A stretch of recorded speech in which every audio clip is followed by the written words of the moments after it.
बदल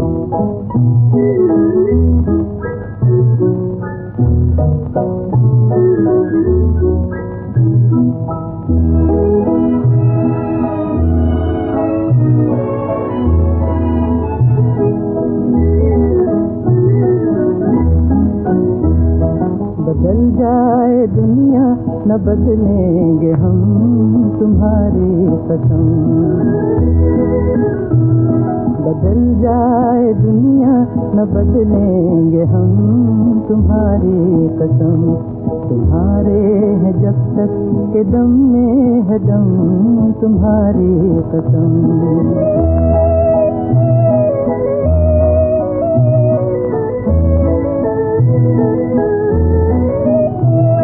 कहो नाम उल्फत का बदनाम क्यों है, हमारी वफाओं पे इल्जाम क्यों है।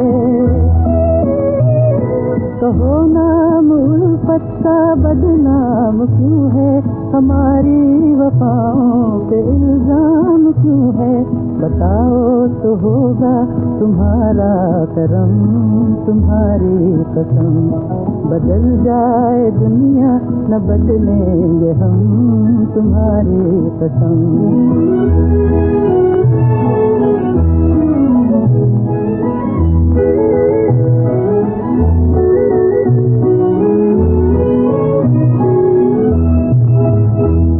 ये माना है मुश्किल मोहब्बत की राहें, अगर डाल दी तुमने बाहों में बाहें।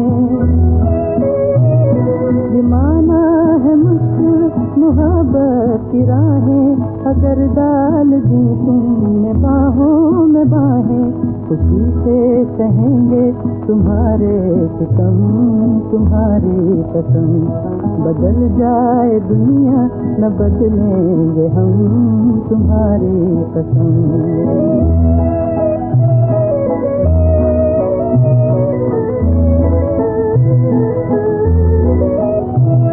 जहाँ तक जहाँ के नजारे रहेंगे तुम्हारे रहे हैं तुम्हारे रहेंगे। जहाँ तक जहाँ के नजारे रहेंगे तुम्हारे रहे हैं तुम्हारे रहेंगे। न डोलेंगे उल्फत में अपने कदम तुम्हारी कसम। बदल जाए दुनिया न बदलेंगे हम तुम्हारी कसम।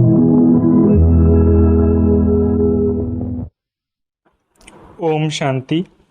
15/8/2025 प्रातः मुरली।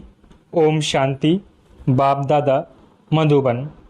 बाबा आज कह रहे हैं, मीठे बच्चे, सवेरे सवेरे उठ यही चिंतन करो कि मैं इतनी छोटी सी आत्मा कितने बड़े शरीर को चला रही हूँ।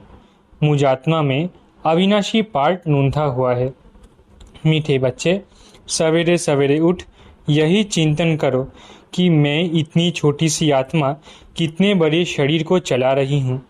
मुझ आत्मा में अविनाशी पार्ट नूंधा हुआ है। प्रश्न, शिव बाबा को कौन सी प्रैक्टिस है, कौन सी नहीं? उत्तर, आत्मा का ज्ञान रत्नों से श्रृंगार करने की प्रैक्टिस शिव बाबा को है। बाकी शरीर का श्रृंगार करने की प्रैक्टिस उन्हें नहीं, क्योंकि बाबा कहते हैं, मुझे तो अपना शरीर है नहीं। मैं इनका शरीर भल किराए पर लेता हूँ, लेकिन इस शरीर का श्रृंगार ये आत्मा स्वयं करती है, मैं नहीं करता हूँ।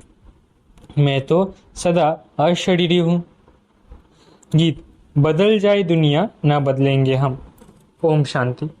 बच्चों ने ये गीत सुना। किसने सुना? आत्मा ने इन शरीर के कानों द्वारा सुना।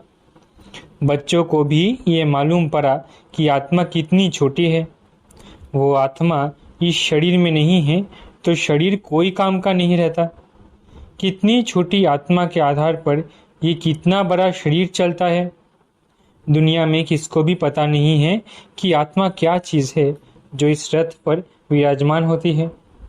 अकाल मूर्त आत्मा का ये तख्त है। बच्चों को भी ये ज्ञान मिलता है। कितना रमणीक रहस्य युक्त है। जब कोई ऐसी रहस्य युक्त बात सुनी जाती है तो चिंतन चलता है। तुम बच्चों का भी यही चिंतन चलता है। इतनी छोटी सी आत्मा है इतने बड़े शरीर में। आत्मा में 84 जन्मों का पार्ट नूंधा हुआ है। शरीर तो विनाश हो जाता है, बाकी आत्मा रहती है। ये बड़ी विचार की बातें हैं। सवेरे उठकर यह ख्याल करना चाहिए।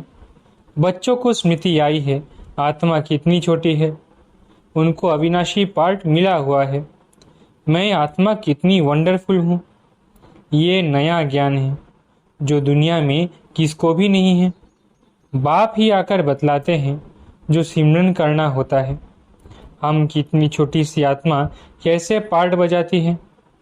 शरीर 5 तत्वों का बनता है। बाबा को थोड़ी ही मालूम पड़ता है शिव बाबा की आत्मा कैसे आती जाती है। ऐसे भी नहीं सदैव इसमें रहती है। तो यही चिंतन करना है।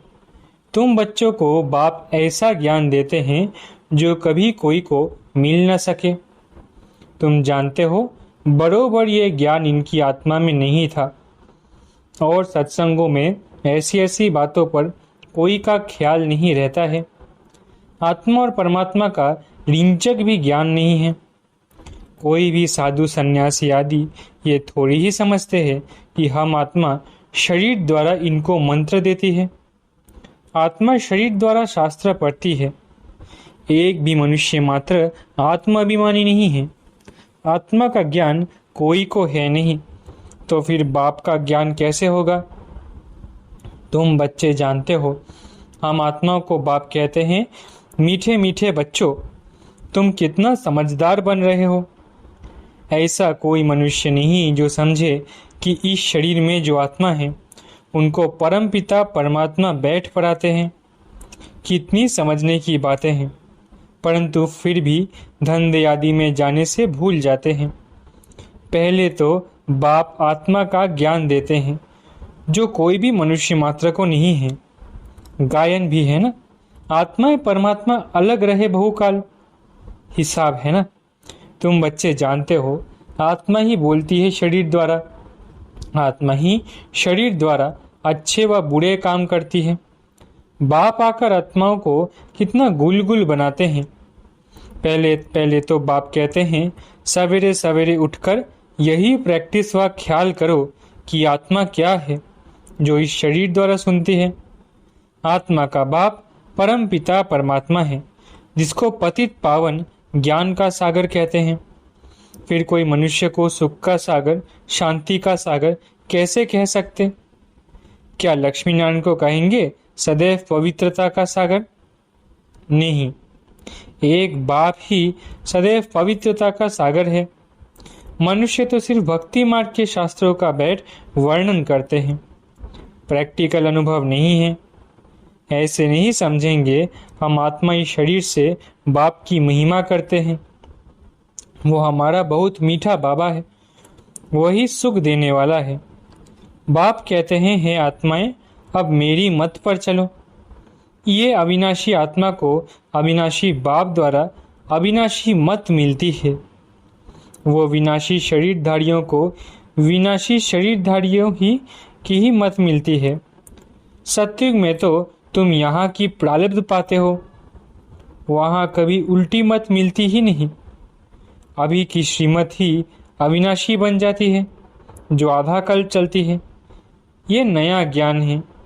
कितनी बुद्धि चाहिए इसको ग्रहण करने की और एक्ट में आना चाहिए। जिन्होंने शुरू से बहुत भक्ति की होगी वही अच्छी रीति धारण कर सकेंगे। ये समझना चाहिए। अगर हमारी बुद्धि में ठीक रीति धारणा नहीं होती है तो जरूर शुरू से हमने भक्ति नहीं की है।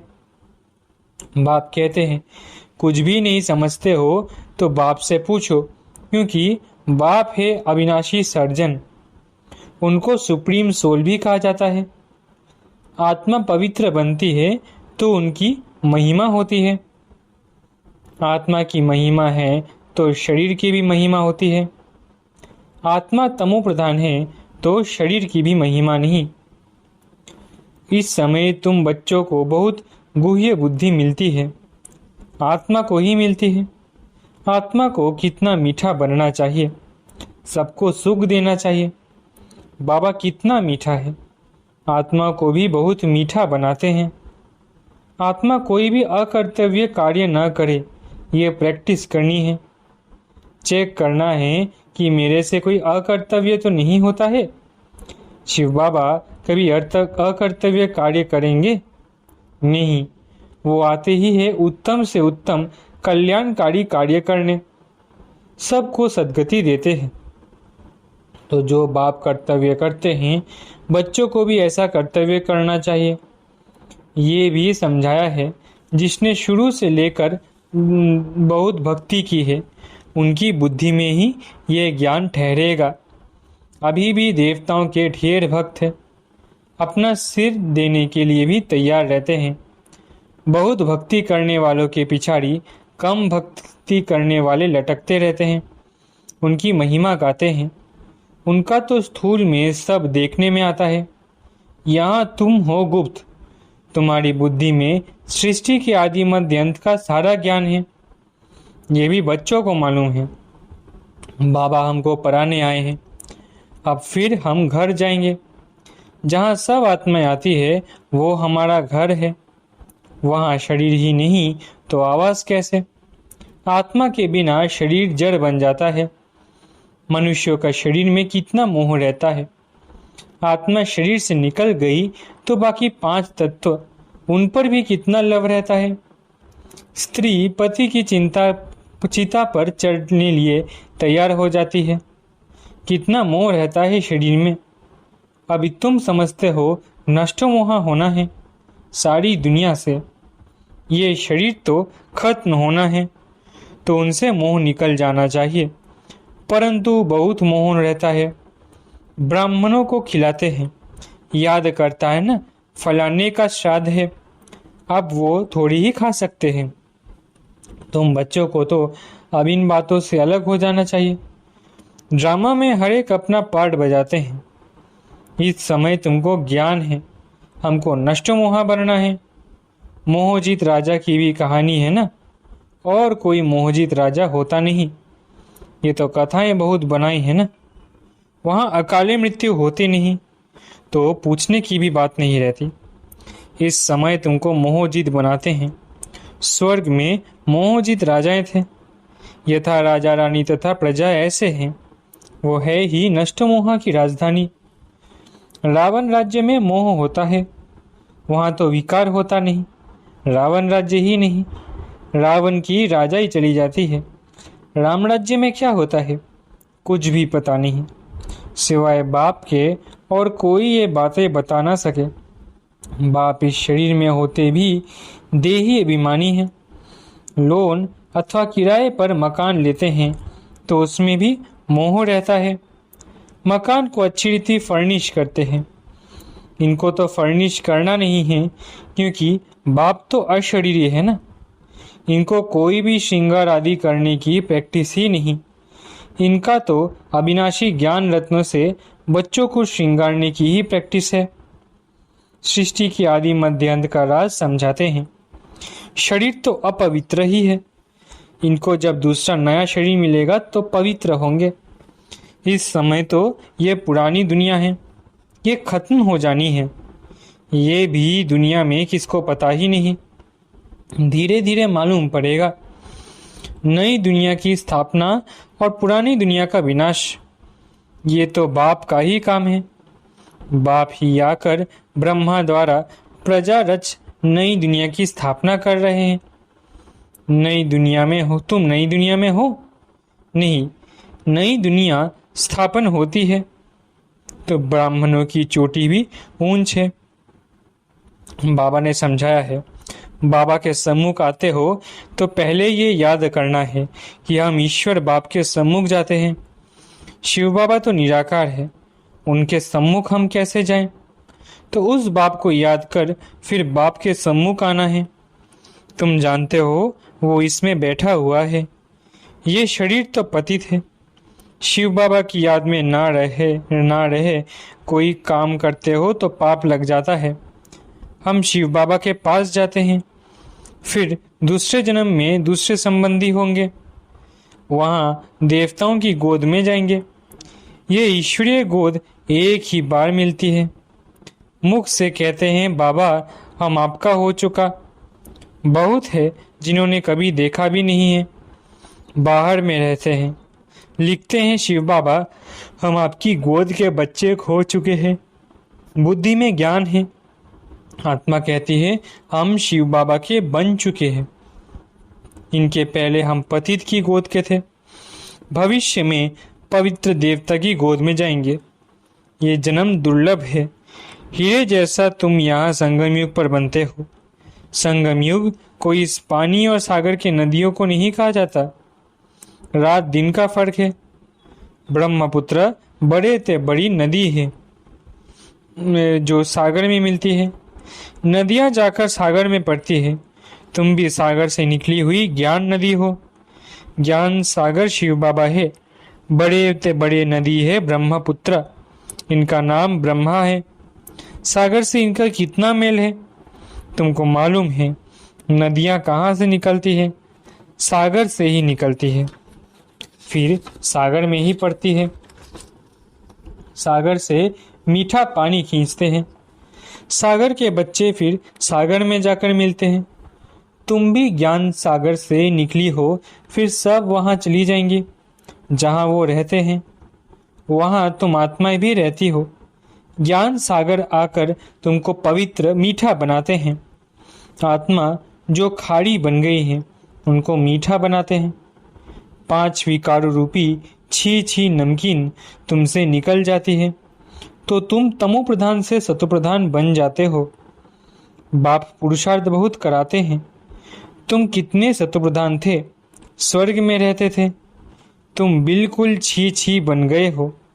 रावण ने तुमको क्या बनाया है?